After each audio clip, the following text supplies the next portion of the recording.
Depuis des années, Mars est notre voisine silencieuse. Une planète que nous avons explorée grâce à des lentilles, des capteurs et des machines qui communiquent avec le vide spatial. Mais cette fois-ci, l'une de ces machines, le rover Perseverance de la NASA, a capturé quelque chose qu'elle n'aurait jamais dû voir.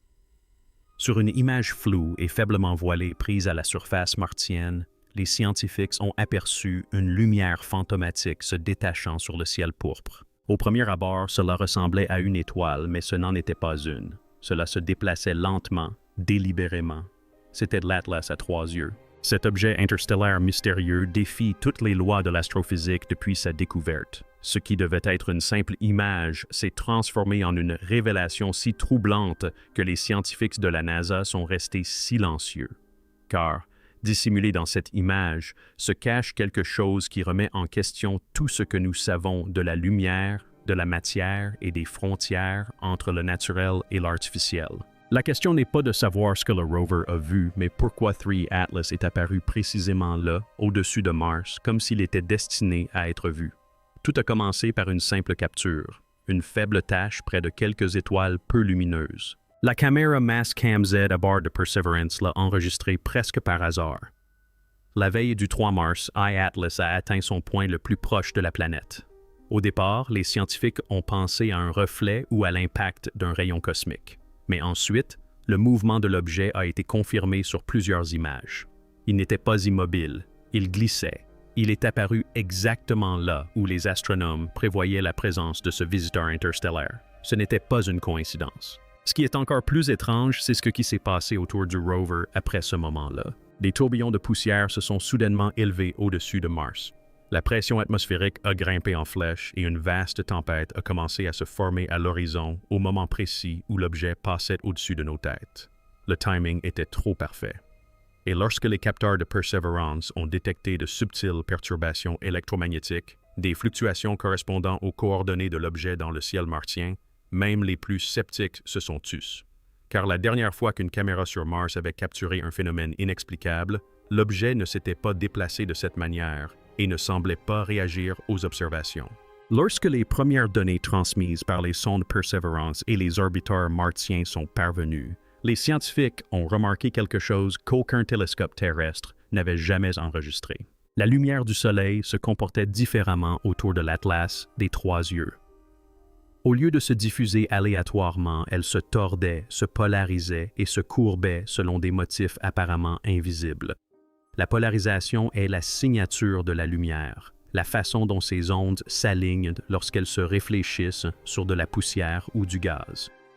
Mais autour de cet objet, cet alignement n'était pas seulement fort, il était extrême, presque surnaturel. La polarisation négative mesurée pour 3 objets, Atlas, était plus intense que pour n'importe quelle comète ou astéroïde étudié jusqu'à présent, atteignant des niveaux impossibles dans des conditions normales. Cela impliquait que la poussière environnante était soit composée de matériaux inconnus de la science, soit structurée d'une manière suggérant une conception délibérée. Certains chercheurs ont même avancé l'hypothèse que la lumière pourrait ne pas être réfléchie, mais émise par un phare silencieux dissimulé sous l'apparence de lumière solaire diffusée. Pour la première fois, l'univers ne se contentait pas d'éclairer un objet. Il semblait que l'objet lui renvoyait sa lumière. Alors que l'image de Perseverance ne montrait qu'un léger flou, des données divulguées par les orbiteurs martiens commencèrent à révéler autre chose. Une forme ni sphérique comme une comète, ni irrégulière comme un rocher, mais allongée, structurée, comme maîtrisée. Elle ressemblait à Oumuamua, le premier visiteur interstellaire qui avait déconcerté les scientifiques des années auparavant. Mais cette fois, les détails étaient plus nets. 3E Atlas ne tournoyait pas de façon chaotique. Il était stable, équilibré, déterminé. Plus mystérieuse encore était sa queue, ou plutôt son absence.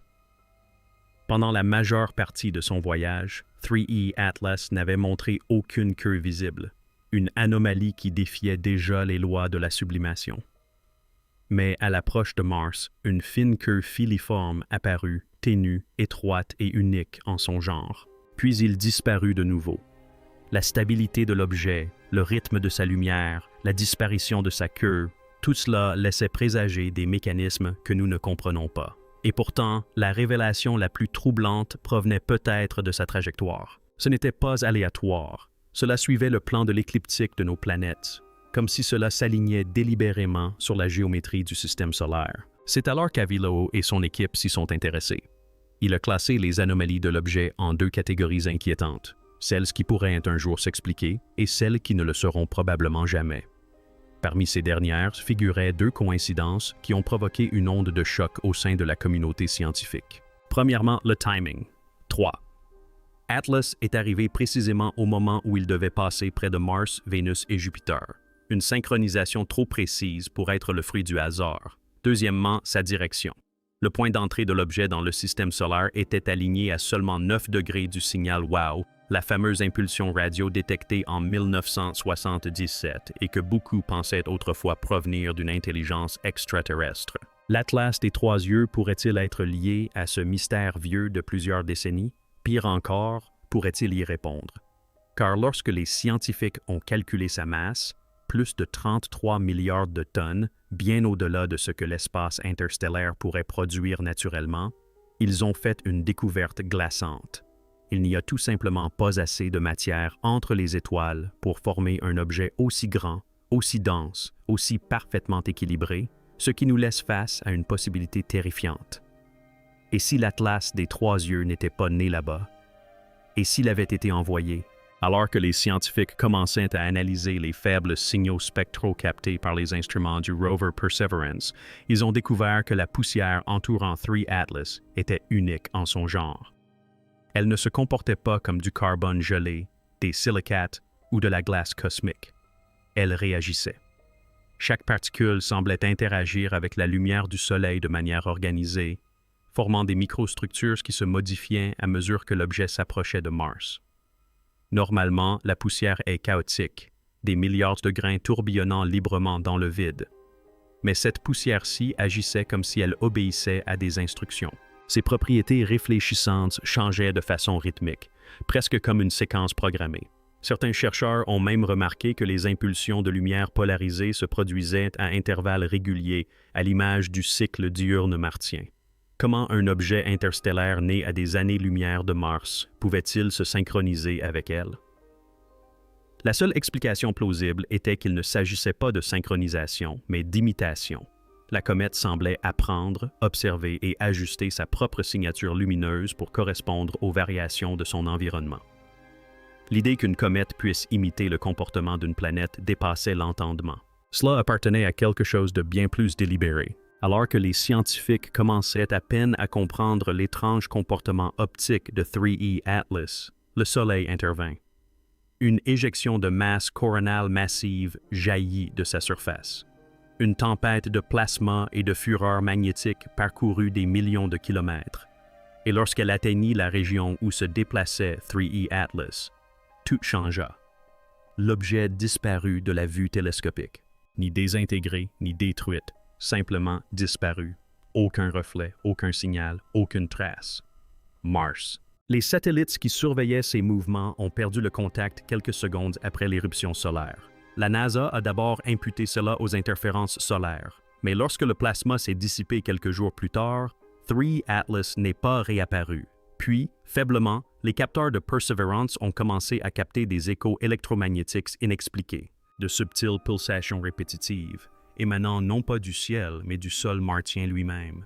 C'était comme si la présence de l'objet avait réveillé quelque chose sous la surface, quelque chose de latent.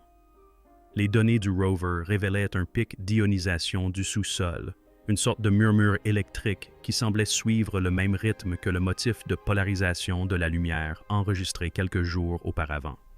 D'une manière ou d'une autre, 3 Atlas avaient laissé une empreinte, non pas dans le ciel, mais enfouie dans la poussière rouge de Mars. Lorsque les observatoires terrestres purent à nouveau observer Atlas 3 semaines plus tard, l'objet accélérait déjà vers le Soleil. Mais avant qu'il ne disparaisse derrière l'éclat solaire, une ultime observation bouleversa toutes les hypothèses concernant sa nature. En affinant l'analyse des données de polarisation de la lumière, les astronomes découvrirent des rapports répétitifs au sein du signal. Non pas des reflets aléatoires, mais des suites mathématiques, des nombres premiers, des intervalles de Fibonacci, le nombre d'or, apparaissant sans cesse dans la structure des ondes lumineuses. C'était comme si l'objet ne reflétait pas la lumière du Soleil, mais la modulait, intégrant des informations codées au sein même des photons. Et lorsque ces motifs furent projetés sur un champ tridimensionnel, quelque chose d'encore plus glaçant apparut. Le contour géométrique du plan orbital martien. Il diffusait une carte, non pas pour lui-même, non pas pour nous, mais pour un ailleurs. La signification était claire et terrifiante. 3 atlas ne faisaient pas que passer, ils émettaient, et Mars n'était pas qu'une simple étape, c'était un relais. Alors que le monde débattait de l'origine naturelle ou non de la constellation des 3 atlas, de nouvelles simulations de l'Agence spatiale européenne ont révélé une configuration qui défiait toute coïncidence. Tracée à rebours, la trajectoire des 3 atlas s'alignait presque parfaitement avec les positions de 3 planètes majeures, Mars, Vénus et Jupiter, formant une figure géométrique ressemblant à une spirale triangulaire, un symbole ancien que l'on retrouve dans l'art rupestre à travers le monde. Certains l'ont attribué à une simple coïncidence numérique. D'autres y ont vu une forme de géométrie cosmique, une trajectoire intentionnellement tracée dans l'espace pour interagir avec les champs gravitationnels selon une séquence précise. Mais il y avait autre chose. Prolongée, cette même trajectoire pointait vers une région spécifique de l'espace interstellaire, la même direction d'où provenait le mystérieux signal « Wow » il y a près d'un demi-siècle. Cette découverte a semé la stupeur dans la communauté astrophysique. Si 3E Atlas provenait de cette direction, et si son mouvement n'était pas aléatoire mais calculé, alors peut-être que le signal reçu en 1977 n'était pas un message, mais un compte à rebours. Et si cela s'avère vrai, alors l'image de Mars capturée par Perseverance n'était pas seulement une étape scientifique majeure. C'était une confirmation, une reconnaissance silencieuse qu'une entité ancienne, intelligente et infiniment au-delà de la compréhension humaine se déplace dans notre système solaire. Et elle sait que nous l'observons. Alors que les orbiteurs martiens reprenaient lentement contact visuel avec 3 satellites Atlas, une étrange anomalie optique commença à apparaître au-dessus de l'hémisphère nord de la planète. Les instruments ont détecté ce qui semblait être un faible scintillement semblable à une aurore boréale, non causée par des particules atmosphériques ou des orages magnétiques, mais semblant provenir de la surface et se projeter vers le haut, comme si la lumière elle-même était réfléchie vers l'espace. Cette lueur pulsait toutes les 147 secondes, parfaitement synchronisée avec la fréquence électromagnétique précédemment détectée par Perseverance. Lorsque les scientifiques de la NASA ont analysé les données en profondeur, ils ont fait une découverte bien plus alarmante. Les réflexions n'étaient pas aléatoires. Elles formaient des motifs géométriques cohérents à la surface de Mars. Triangles, arcs, spirales, tous alignés sur la trajectoire précise suivie par l'observatoire. Il ne s'agissait pas de simples distorsions. Ces motifs ressemblaient à des instructions, à des cartes dessinées de lumière. C'était comme si l'objet avait laissé une trace de résonance optique, utilisant Mars comme un miroir. Certains théoriciens ont même suggéré que cette lueur ne provenait pas de Mars, mais qu'elle la traversait, comme si la planète elle-même réagissait au passage de l'objet, telle une mémoire réactivée après des milliards d'années de silence. Alors que le télescope spatial James Webb se pointait à nouveau sur 3I Atlas, il a enregistré des traces de molécules à base de carbone le long de la queue de l'objet. Mais il ne s'agissait pas de structures carbonées ordinaires. Elles étaient hyper organisées, ressemblant au réseau cristallin des nanomatériaux synthétiques, bien trop raffinés pour s'être formés naturellement. Ces alignements moléculaires présentaient des propriétés similaires à celles de la graphène, mais avec une stabilité surpassant tout ce que l'homme avait pu concevoir. Cartographiés à sa surface, ces motifs ressemblaient à des voies neuronales, ramifiées, entrecroisées et autosimilaires. C'était comme si l'objet n'était pas simplement un morceau de roche ou de glace, mais une sorte de cerveau, une structure pensante, une machine faite de matière qui apprend. Les implications étaient inconcevables. Si 3 Atlas était capable d'encoder des données dans sa surface moléculaire, alors chaque interaction avec la lumière, le rayonnement et la gravité pourrait faire partie d'un processus plus vaste: observation, analyse, adaptation. L'humanité n'observait pas une comète. Elle observait la cognition en mouvement et l'intelligence voyageant non pas à travers l'espace, mais comme l'espace lui-même. Puis vint la découverte la plus glaçante de toutes. Les réseaux de radiotélescopes situés au-dessus de la Terre commencèrent à capter un bourdonnement à très basse fréquence, une résonance noyée sous le bruit de fond cosmique. Au départ, cela semblait sans rapport, mais après plusieurs analyses, les scientifiques réalisèrent que le signal correspondait au même rythme de polarisation détecté autour de 3 orbites et aux réflexions martiennes. La fréquence n'était pas aléatoire. Elle était harmonisée avec le cycle de rotation exact de Mars, épousant le rythme de la journée planétaire comme un battement de cœur. C'était comme si l'objet s'était verrouillé sur Mars. Ou peut-être était-ce Mars qui s'était verrouillé sur lui. Certains chercheurs commencèrent à parler de résonance, de communication, de boucle de rétroaction. Nul ne pouvait l'affirmer. Mais soudain, pour la première fois, le signal se décala légèrement, suffisamment pour correspondre au décalage entre les positions orbitales de Mars et de la Terre. Autrement dit, il s'ajustait à nous. Cette découverte se répandit comme une traînée de poudre dans les réseaux de recherche. Quelles que soient les activités de 3i Atlas, le système était désormais conscient de l'existence des 2 planètes et y répondait en temps réel. Le cosmos s'était transformé en interface et l'humanité participait, à son insu, à cette conversation.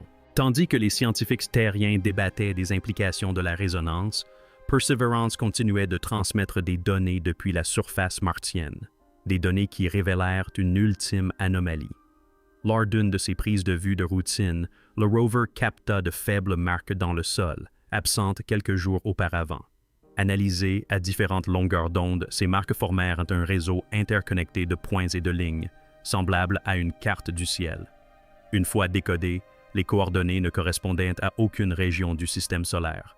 Elles traçaient plutôt une trajectoire au-delà de l'héliosphère, en direction du noyau galactique. Mais lorsque la trajectoire a été projetée à rebours, elle ne commençait pas dans l'espace profond.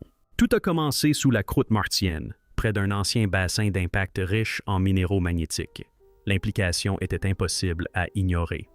3 Atlas n'avaient pas simplement survolé Mars. Ils avaient interagi avec elle, peut-être même activé quelque chose enfoui sous sa surface, quelque chose qui attendait un signal. Et si cela s'avère vrai, alors Mars n'est plus une simple planète. C'est un relais, un émetteur, et 3 Atlas était la clé qui l'a activé.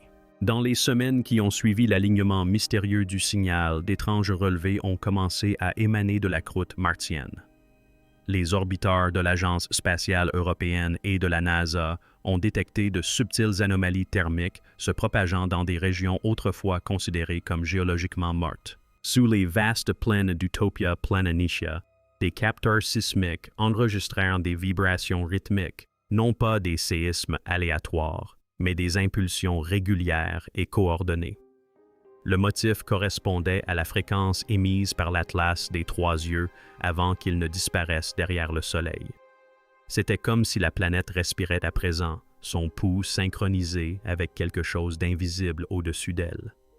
Des tempêtes de poussière commencèrent à se former avec une précision étrange, s'enroulant en spirale hexagonale parfaite. La magnétosphère martienne, autrefois faible et instable, a présenté des sursauts de cohérence magnétique, comme si une source d'énergie externe la rechargeait brièvement. Les scientifiques étaient perplexes. Mars était restée silencieuse pendant des décennies, figée dans sa désolation.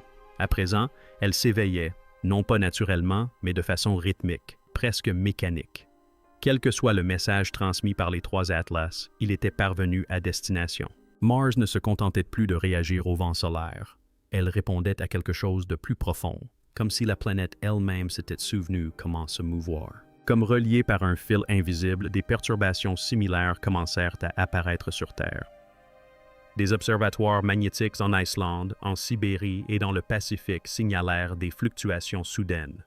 Des ondes se propageaient dans le champ magnétique de la planète, parfaitement synchronisées avec la résonance martienne. Les migrations animales se sont déroulées de manière erratique. Les oiseaux modifièrent leur trajectoire de vol et les baleines commencèrent à s'échouer en bancs massifs, désorientés par la fréquence invisible qui vibrait dans les océans.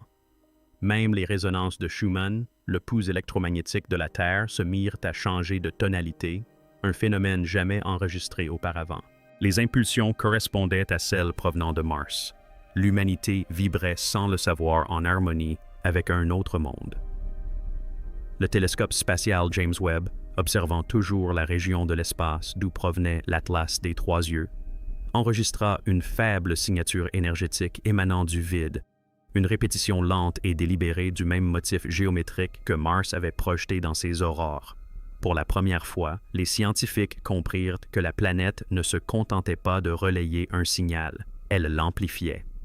La Terre et Mars faisaient désormais partie d'un système plus vaste, une boucle de résonance s'étendant sur des millions de kilomètres, alimentée par un phénomène qui n'est pas de notre fait.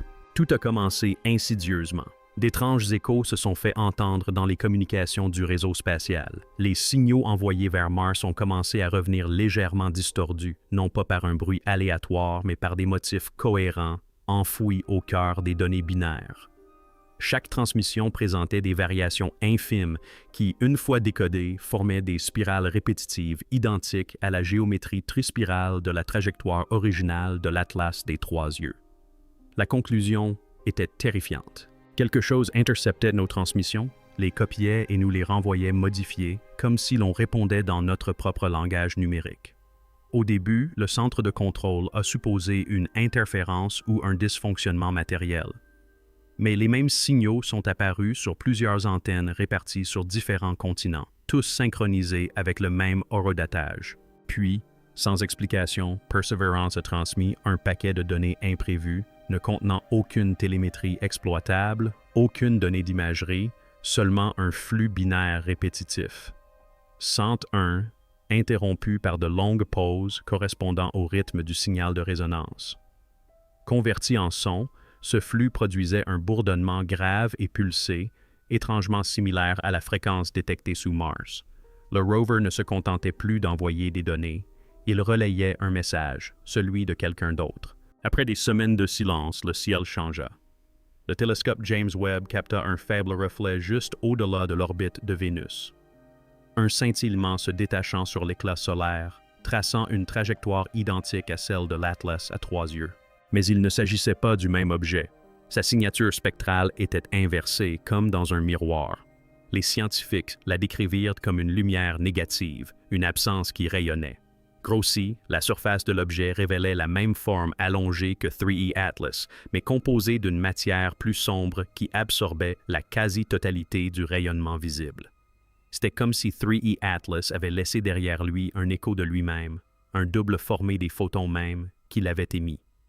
Ce reflet se déplaçait en parfaite synchronisation avec les signaux qui pulsent encore entre la Terre et Mars. Elle ne se dirigeait pas vers le Soleil, mais s'alignait avec l'orbite terrestre. Tandis que les télescopes du monde entier pointaient leurs rayons vers cette anomalie, une terrible constatation s'est répandue parmi les astronomes. La lumière n'était pas simplement réfléchie vers nous, elle nous visait. La configuration de l'illumination correspondait à la rotation de notre planète, brillant plus intensément du côté faisant face à Mars, comme pour nous marquer dans le même réseau qu'elle avait déjà activé. L'humanité n'était plus seulement l'observatrice de trois Atlas. Nous faisions désormais partie intégrante de sa conception. Pendant des décennies, nous avons scruté les étoiles, persuadés d'être ceux qui les cherchaient, ceux qui envoyaient des messages dans le vide. Mais peut-être n'avons-nous jamais été les observateurs. Peut-être étions-nous les observés.